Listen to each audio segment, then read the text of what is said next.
Selamat berjumpa kembali Bapak Ibu, saudari-saudara umat beriman terkasih dalam Tuhan. Salam sehat berlimpah berkat. Mohon maaf dalam hampir kurang lebih 10 hari, kami sangat sibuk dengan pemberkatan gereja di wilayah Keuskupan Wetebula, gereja-gereja stasi yang berada di pelosok. 7 gereja sampai hari ini diberkati sehingga memang cukup sibuk, kelelahan, dan sepertinya menjadi tidak cukup waktu untuk mempersiapkan renungan. Moga-moga ke depan segala sesuatu menjadi lancar seperti biasa. Hari ini saudari-saudara, hari Rabu 5 Oktober 2022, saya Romagus CSSR mengajak saudari-saudara merenungkan perikop Injil Lukas bab 11 ayat 1 sampai 4. Kita mendengarkan sabda Tuhan. Dalam nama Bapa dan Putra dan Roh Kudus. Amin. Pada suatu kali Yesus sedang berdoa di salah satu tempat. Ketika ia berhenti berdoa, berkatalah seorang dari murid-muridnya kepadanya, "Tuhan, ajarilah kami berdoa, sama seperti yang diajarkan Yohanes kepada murid-muridnya." Jawab Yesus kepadanya, "Apabila kamu berdoa, katakanlah, Bapa, dikuduskanlah namamu, datanglah kerajaanmu. Berikanlah kami setiap hari makanan kami yang secukupnya, dan ampunilah kami akan dosa kami. Sebab kami pun mengampuni setiap orang yang bersalah kepada kami, dan janganlah membawa kami ke dalam pencobaan." Demikianlah sabda Tuhan. Bapak Ibu saudari-saudara, umat beriman terkasih dalam Tuhan, dalam tradisi kebiasaan Katolik kita senantiasa menutup atau menyimpulkan doa-doa kita dengan doa yang diajarkan oleh Yesus, sebagaimana kita dengarkan dalam perikop Injil Lukas hari ini. Itulah doa Tuhan, doa Bapa kami, satu-satunya doa yang pernah diajarkan oleh Yesus kepada murid-muridnya ketika mereka meminta supaya diajari berdoa. Dari sini saja saudara-saudari kita sudah bisa menyimpulkan satu hal.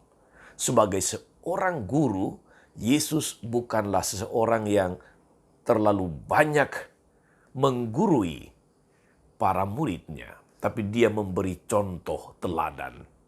Berdoa sudah biasa dilaksanakan Yesus pagi-pagi dan malam setelah berkarya, dia berdoa. Tetapi tidak pernah dia kemudian mengajari para murid, kalau kamu berdoa begini.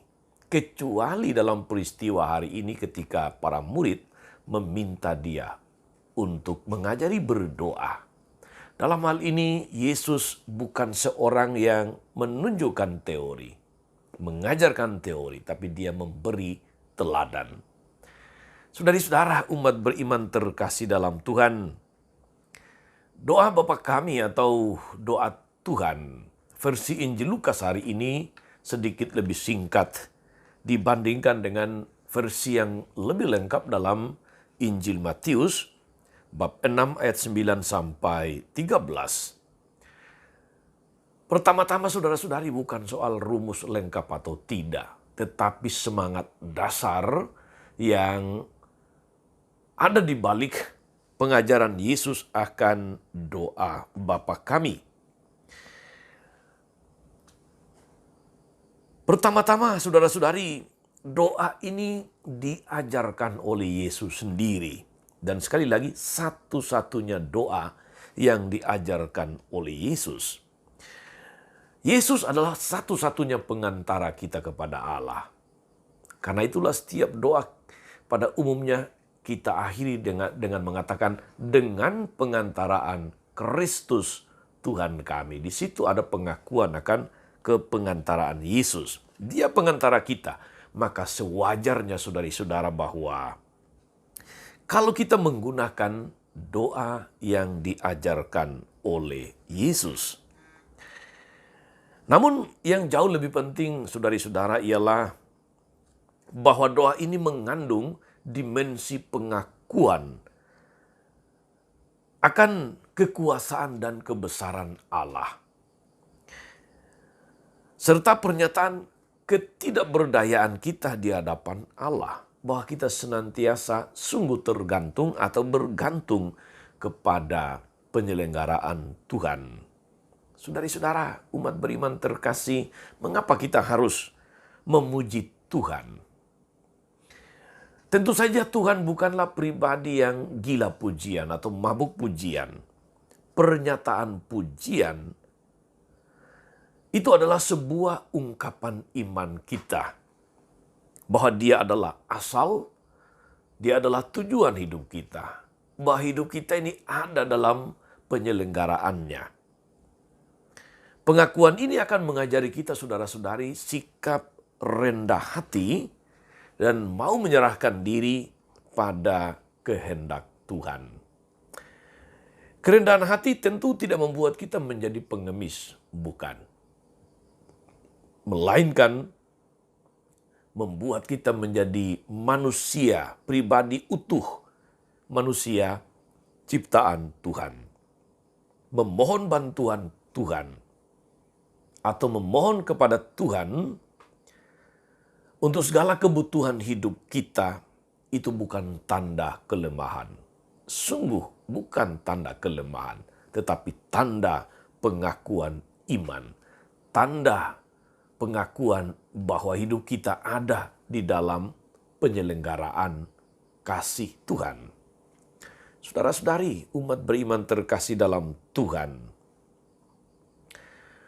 Persoalan untuk kita saya pikir dua, dan hal ini layak untuk menjadi bahan permenungan kita, saudari-saudara. Yang pertama adalah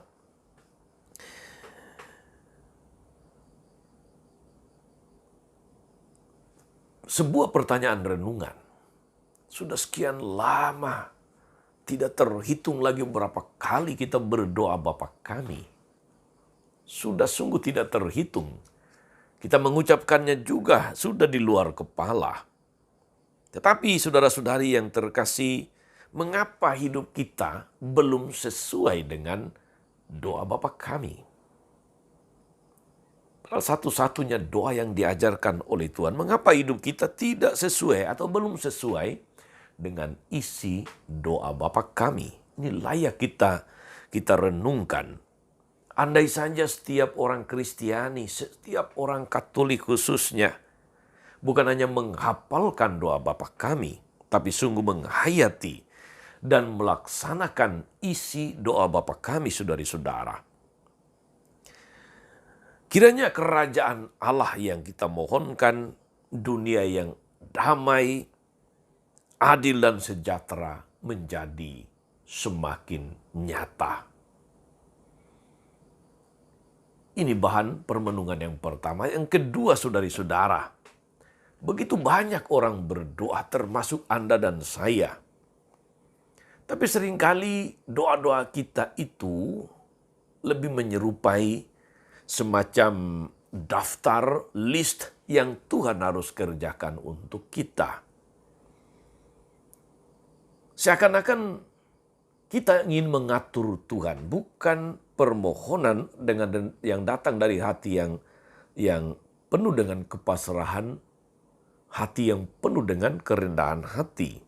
Berdoa tentu bukan proses negosiasi rahmat, proses negosiasi berkat dengan Tuhan. Berdoa itu adalah jembatan komunikasi.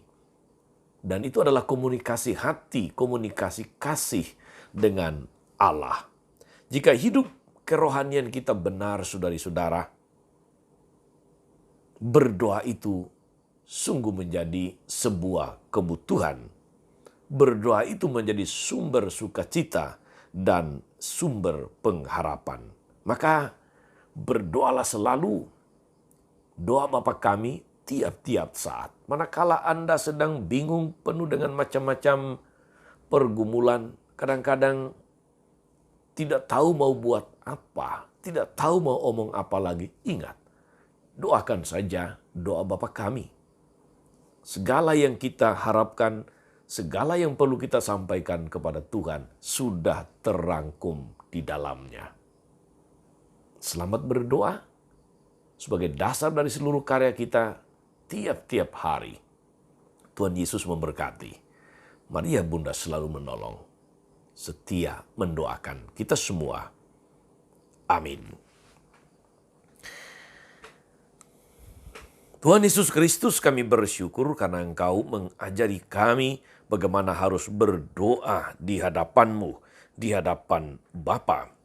Ajari kami untuk berdoa dengan sungguh, dengan rendah hati, supaya kerajaan-Mu sungguh hadir di tengah kami, dan kehendak-Mu sungguh terjadi dalam diri kami masing-masing. Dengan demikian, dunia baru, ciptaan baru menjadi nyata.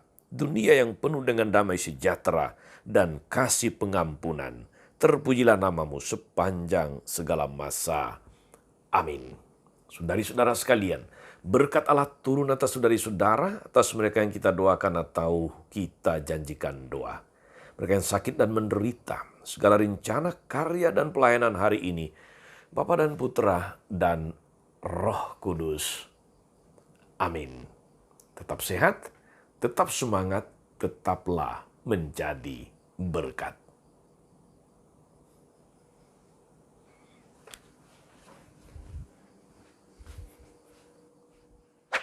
Jangan lupa like, subscribe, nyalakan lonceng notifikasinya. Salam 52, Tuhan memberkati.